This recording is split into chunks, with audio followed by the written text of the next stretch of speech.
Hello student, स्वागत है आपका मेरे अर्पण बीए हिंदी क्लासेस चैनल पर। यह बीए थर्ड सेमेस्टर हिंदी गद्य के लिए महत्वपूर्ण प्रश्न है आचार्य रामचंद्र शुक्ल की निबंध शैली की विशेषता बताते हुए उनका हिंदी साहित्य में स्थान निर्धारित कीजिए।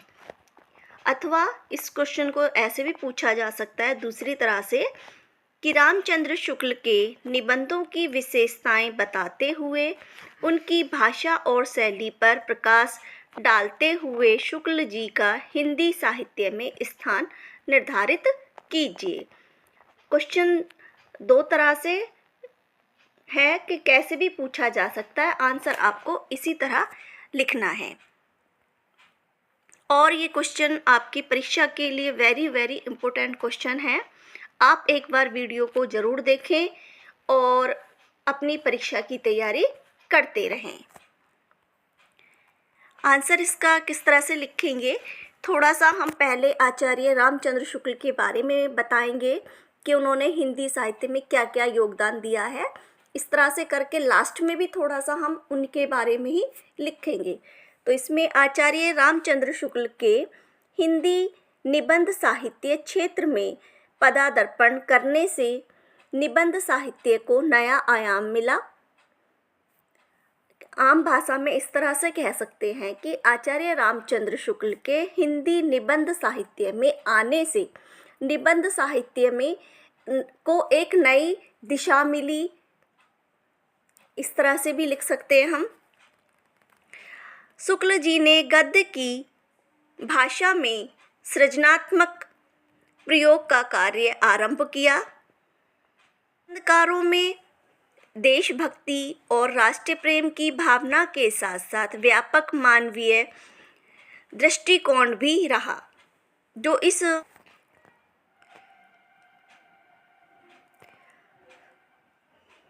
निबंध की परिभाषा करते हुए आचार्य रामचंद्र शुक्ल ने लिखा है। ये कोटेशन आप मोटे मोटे अक्षरों में, बड़े बड़े अक्षरों में अच्छे से लिखें। यदि गद्य कवियों या लेखकों की कसौटी है तो निबंध गद्य की कसौटी है। भाषा की पूर्ण शक्ति का विकास निबंध से ही सबसे अधिक प्रभावित है। ये आचार्य रामचंद्र शुक्ल ने निबंध के बारे में कह सकते हैं या उसकी परिभाषा लिखी है।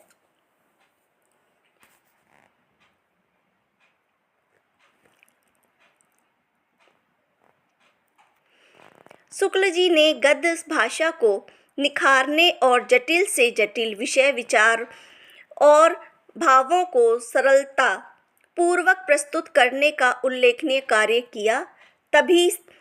किया तथा सभी दृष्टियों से हिंदी निबंध को उत्कर्ष बनाया। ये इनके बारे में लिखेंगे। फिर उसके बाद आ जाते हैं आचार्य रामचंद्र शुक्ल जी की साहित्य साधना। इसके अंतर्गत हम उनकी जो रचनाएं हैं उनके बारे में लिखेंगे कि कौन कौन सी रचनाएं हैं, निबंध, आलोचना, कहानी, ये सब उनके बारे में हम बताएंगे। तो इसमें पहले लिखेंगे शुक्ल जी बहुमुखी प्रतिभा के धनी साहित्यकार थे। रामचंद्र शुक्ल जी ने हिंदी साहित्य के क्षेत्र में विविध रूपों में अपनी सेवा प्रदान की। तो इनका पहले आ जाता है निबंध संग्रह। जो इनका निबंध संग्रह है वह चिंतामणि नाम से प्रकाशित हुआ था और ये 4 भागों में प्रकाशित हुआ था। मैंने इसके चारों भाग यहाँ लिख दिए हैं। चिंतामणि भाग 1, इसमें इनके पहले 10 निबंध मनोविकारात्मक निबंध हैं और बाद के जो 7 निबंध हैं वो आलोचनात्मक निबंध हैं। वो निबंध भी मैंने यहाँ लिख दिए हैं। कौन से इनके चिंतामणि भाग 1 में मनोविकारात्मक हैं और कौन से आलोचनात्मक हैं। तो इसमें पहला है भाव मनोविकारात्मक जो निबंध है उसमें भाव और मनोविकार। दूसरा है मनोविकारात्मक निबंध में इनका पहला है भाव और मनोविकार। दूसरा है उत्साह, तीसरा है श्रद्धा भक्ति, चौथा है करुणा और पांचवा है लज्जा और ग्लानि, छठा है घृणा, सातवां है ईर्षा, आठवां है लोभ और प्रति, नौवां है भय और 10वां है क्रोध। ये इनके मनोविकारात्मक निबंध हैं। अब आ जाते हैं इनके आलोचनात्मक जो निबंध हैं 7। वो कविता क्या है, भारतेंदु हरिश्चंद्र, तुलसी का भक्ति मार्ग, चौथा है मानस की धर्मभूमि, पांचवा है काव्य में लोक मंगल की साधना अवस्था, फिर है साधारणीकरण और वैचित्यवाद, सातवां है इनका रसात्मक बोध के विविध स्वरूप। ये है इनके चिंतामणि भाग 1 और यही सब चीज चिंतामणि भाग 2। इसमें 3 बड़े निबंध प्रकाशित हैं। पहला है काव्य में प्राकृतिक दृश्य, दूसरा है काव्य में रहस्यवाद, तीसरा है काव्य में अभिव्यंजनावाद। फिर अगला भाग आ जाता है इनका चिंतामणि भाग 3। इसमें त्रिवेणी नाम से इसमें इन्होंने 3 कवियों के बारे में लिखा है, उसमें है आलोचनाएं की हैं। इसमें जायसी ग्रंथावली, तुलसी ग्रंथावली और भंवर गीत सार की भूमिका इसमें संग्रहित है और इनका इन्होंने संपादन भी किया है। इन्हीं तीनों का इन्होंने संपादन भी किया है जब आप आगे लिखेंगे इसको।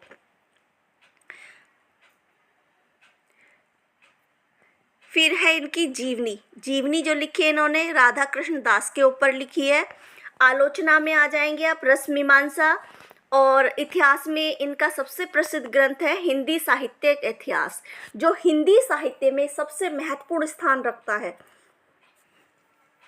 कहानी है इनकी 11 वर्ष का समय, और अन्य जो निबंध है उसमें साहित्य निबंध इनका पहला निबंध है जो कि सरस्वती पत्रिका में 1904 में प्रकाशित हुआ था। फिर है मित्रता, उपन्यास, भाषा शक्ति, अध्ययन, ये इनके और अन्य निबंध हैं। फिर है इनमें संपादित जो इन्होंने पुस्तकें या ग्रंथ संपादित किए हैं उनके नाम, जैसे मैंने आपको ऊपर भी बताया था कि जायसी ग्रंथावली का भी संपादन किया है, और तुलसी ग्रंथावली, भंवर गीत सार, वीर सिंह देव चरित्र, काशी नागरी प्रचारणी पत्रिका, हिंदी शब्द सागर, इन सब का इन्होंने संपादन किया है। अगली हेडिंग डालेंगे हम शुक्ल जी के निबंधों के प्रकार। इसी में जो शुक्ल के निबंध हैं उनके जो प्रकार हैं उसके बारे में कि शुक्ल जी के जो निबंध हैं उनको 2 भागों में विभाजित किया जा सकता है। पहला है इसमें मनोविकारात्मक निबंध, दूसरा है समीक्षात्मक निबंध या इसे आलोचनात्मक भी कह सकते हैं। समीक्षात्मक निबंध के 2 रूपों में समीक्षात्मक जो निबंध है उसको भी 2 रूपों में विभाजित किया जा सकता है। पहला है सैद्धांतिक समीक्षा संबंधी निबंध और दूसरा है व्यवहारिक समीक्षात्मक निबंध।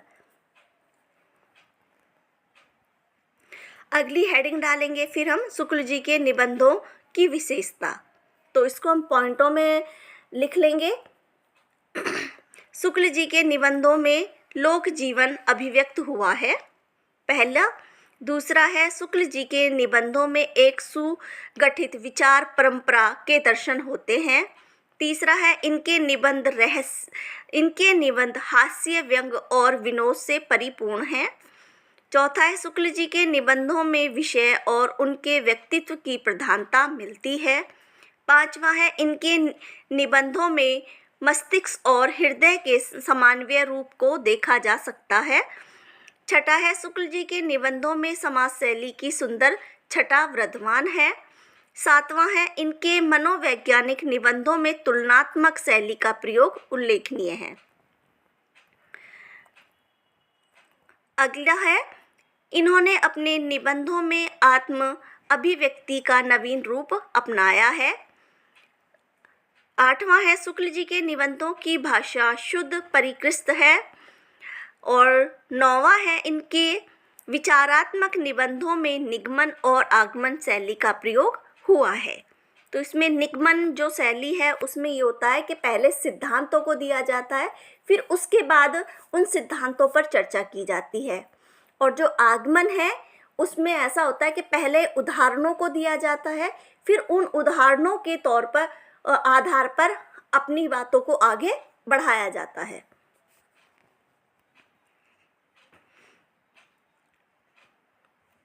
अगली हेडिंग डालेंगे हम शुक्ल जी के निबंधों की भाषा। भाषा और शैली के आधार पर आचार्य रामचंद्र शुक्ल को कलात्मक निबंधों का जन्मदाता माना जाता है। शुक्ल जी को हिंदी गद्य का सर्वश्रेष्ठ शिल्पी माना जाता है। इनकी भाषा अत्यंत प्रौढ़, गंभीर और साहित्यिक है। गंभीर विषयों के विवेचन तथा आलोचनात्मक निबंधों में इनकी भाषा संस्कृत गर्भित है। इनकी भाषा में एक उचित सीमा तक ही मुहावरे और कहावतों का प्रयोग हुआ है। इनके भाषा में एक उचित सीमा तक ही मुहावरे और कहावतों का प्रयोग हुआ है। उनकी भाषिक प्रयोग में एक एक शब्द औचित्य और उपयुक्तता के साथ इतना सटीक है कि उसे अपने स्थान से हटाया नहीं जा सकता। उनके निबंधों में से मैं, का, की जैसे परसर्ग निकाल देने मात्र से ही भाव गड़बड़ा जाता है। प्रसंगों के अनुरूप उनकी भाषा कभी गंभीर, कभी रहस्यमय, कभी व्यंग्यात्मक रूप को ग्रहण करती जाती है। शुक्ल जी का भाषा पर पूर्ण अधिकार है। ये इनकी भाषा के बारे में हो गया। अगली हेडिंग डालेंगे हम शुक्ल जी के निबंध शैली। शुक्ल जी आचार्य रामचंद्र शुक्ल उच्च कोटि के शैलीकार हैं। थोड़े में बहुत कह जाना उनकी शैली की मुख्य विशेषता है। उन्होंने विविध शैलियों के द्वारा अपने विचारों को अभिव्यक्त किया है। तो इनकी जो शैलियाँ हैं उनको हम इस तरह से बांट के लिख देंगे कि शुक्ल जी की निबंध शैलियों को विभिन्न भागों में बांटा जा सकता है। पहले लिख लीजिए आप आलोचनात्मक या समीक्षात्मक शैली, फिर है आपकी भावात्मक शैली, तुलनात्मक शैली, गवेषणात्मक शैली और व्यंग्यात्मक शैली, विवेचनात्मक या विचारात्मक, और इसमें भी विवेचनात्मक और विचारात्मक में दो हैं, आगम, निगमन और आगम। ये दो शैलियां हैं जो मैंने आपको ऊपर भी बता दिया था कि आगम शैली में उदाहरणों को दिया जाता है पहले, फिर उसके बाद अपनी बात को रखा जाता है। और निगमन में पहले सिद्धांतों को रखा जाता है, फिर सिद्धांतों के आधार पर अपनी बात को आगे बढ़ाया जाता है। अब इन शैलियों को एक एक करके हम उनके बारे में लिखेंगे। आलोचनात्मक या समीक्षात्मक शैली। शुक्ल जी ने आलोचनात्मक या समीक्षात्मक शैली का प्रयोग अपने आलोचनात्मक निबंधों में किया है। शुक्ल जी की यह शैली संयत और मार्मिक है। इस शैली में वाक्य पर्याय छोटे छोटे तथा विषयों का स्पष्टीकरण संयत और शिष्ट रूप में हुआ है। अगली है गवेषणात्मक शैली। यह समीक्षात्मक शैली की तुलना में कुछ अधिक जटिल एवं गंभीरता लिए हुए है। नवीन विषयों के परिचय एवं दार्शनिक विषयों के प्रतिपादन में इस शैली का प्रयोग हुआ था। इस शैली में संस्कृत के तत्सम शब्दों की बहुलता है, मतलब अधिकता कह सकते हो आप। बहुलता का अर्थ अधिकता ही है, अधिकता लिख सकते हो। अगली है विवेचनात्मक या विचारात्मक शैली। आचार्य रामचंद्र शुक्ल ने इस शैली का प्रयोग अपने विचार प्रधान निबंधों में किया है। विवेचनात्मक या विचारात्मक शैली को दो भागों में बांटा जा सकता है, जैसे मैंने अब ऊपर बताया था, आगम शैली और निगम शैली। इन दोनों के बारे में लिखेंगे। इस पद्धति में लेखक विषय की विवेचना करते हुए उपसंहार पर पहुंचता है। ऐसे ही निगमन पद्धति में आ जाएंगे। इस पद्धति में लेखक सूत्र रूप में बात कहकर उसकी विवेचना प्रस्तुत करता है। इसके बाद फिर हम यहाँ से लिखेंगे, ये जो ये है,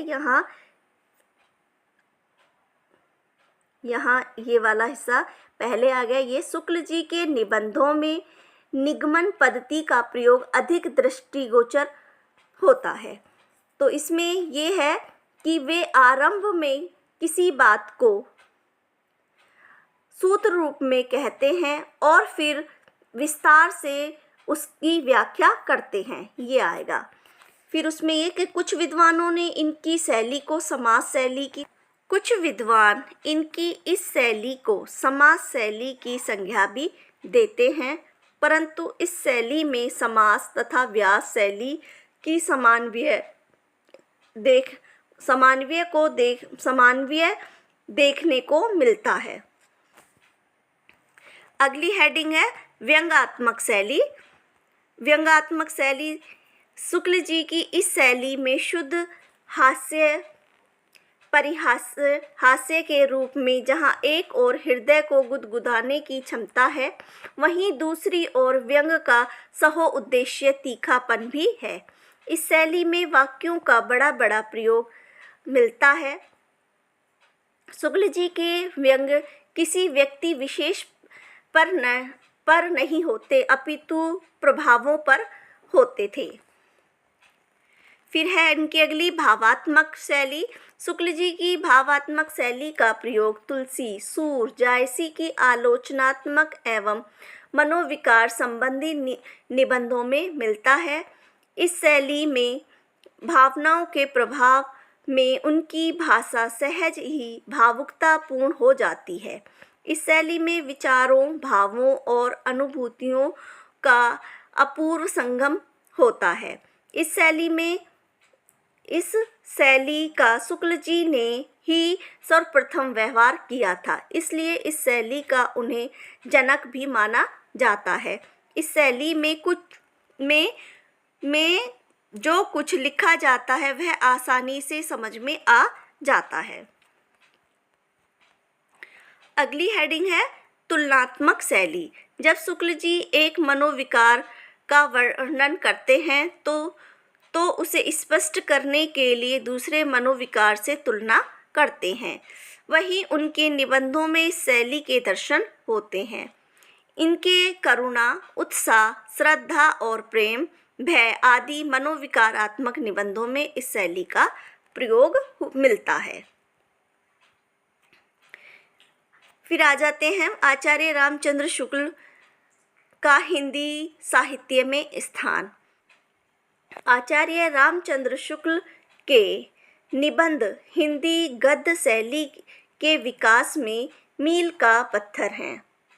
हिंदी साहित्य में उनका ऐसा महत्वपूर्ण स्थान है कि वे एक युग प्रवर्तक के रूप में जाने जाते हैं, जैसे शुक्ल युग या शुक्ल काल कहा जा सकता है।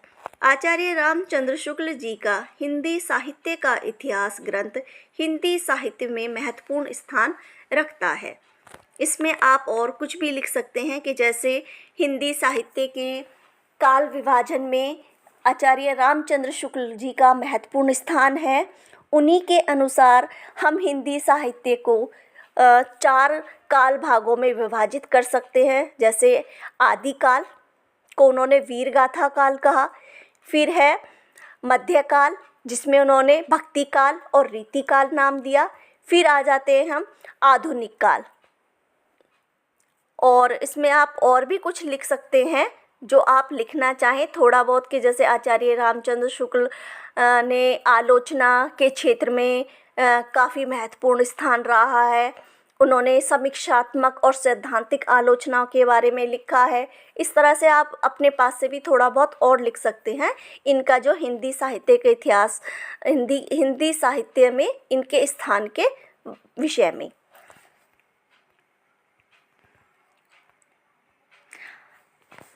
मेरी वीडियो को लाइक और शेयर करें, चैनल को सब्सक्राइब करें और आगे कमेंट कर कर बताएं कि आपको किस क्वेश्चन का आंसर विस्तार में चाहिए।